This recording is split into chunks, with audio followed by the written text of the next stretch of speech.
Hello, my name is Carol Watson. I'm SENDIAS coordinator for Harrogate, Ripon and Craven area. And I have with me today a young man who I'd like you to be introduced to. Hello, my name is James Owen Thomas, and it's great to be here with you today, Carol. I know that you are well known in the art industry, James, but could you tell us a little bit about yourself? I was born in Eastbourne, but at the age of 10, I moved to North Yorkshire. I have enjoyed living by the South Downs and also the Yorkshire Dales. Now I'm 20 years old, and I'm an environmental artist living in Nidderdale. I've always enjoyed art, and I became interested in photography when I took it as a subject for GCSE at high school. My other interests are in nature and the environment, so I think I'm very lucky to be living in this part of the country. So for most of your life, you've actually suffered with anxiety. So could you tell us a little bit about in what ways does your anxiety actually affect you?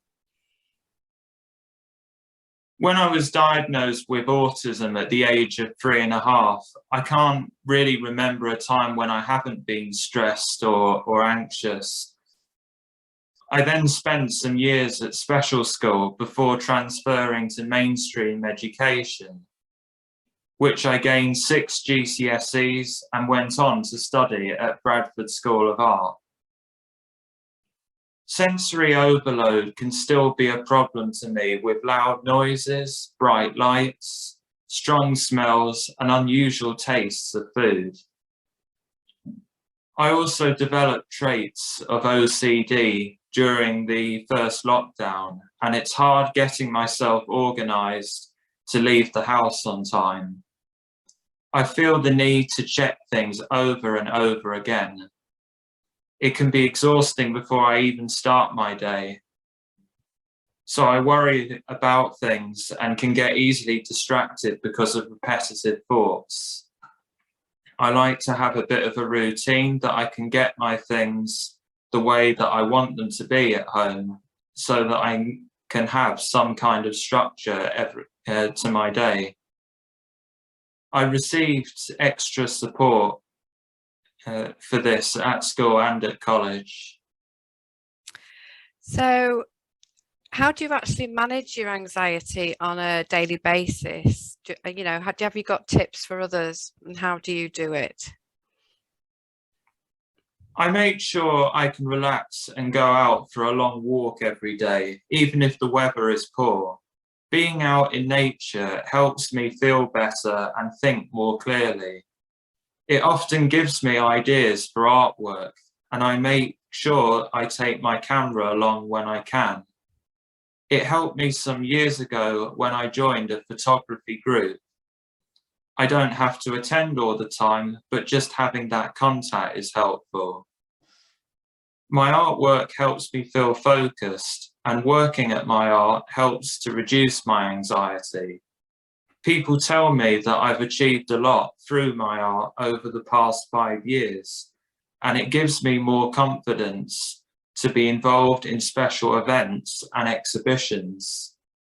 My art is starting to take me places, and it's good that I can also help give something back, whether it's an art and craft workshop or whether it be through fundraising. But my main My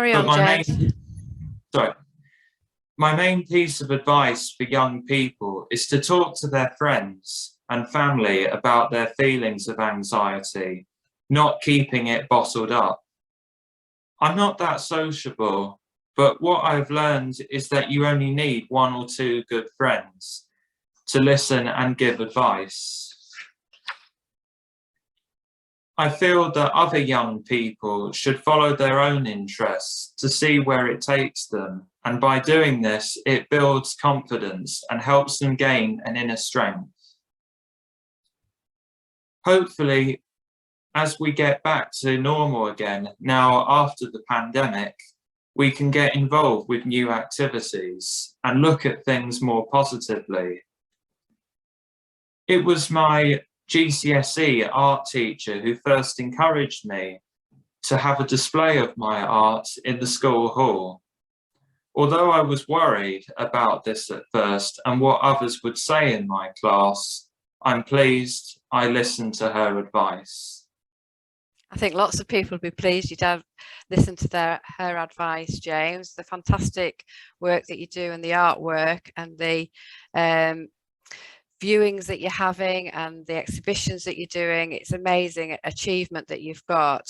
I'd like to thank you ever so much for doing this for us, and I hope that young people will benefit from listening to you and the advice that you've given them. It's very inspirational. Thank you, James. Bye, Thank you for having everybody. me. Thank you.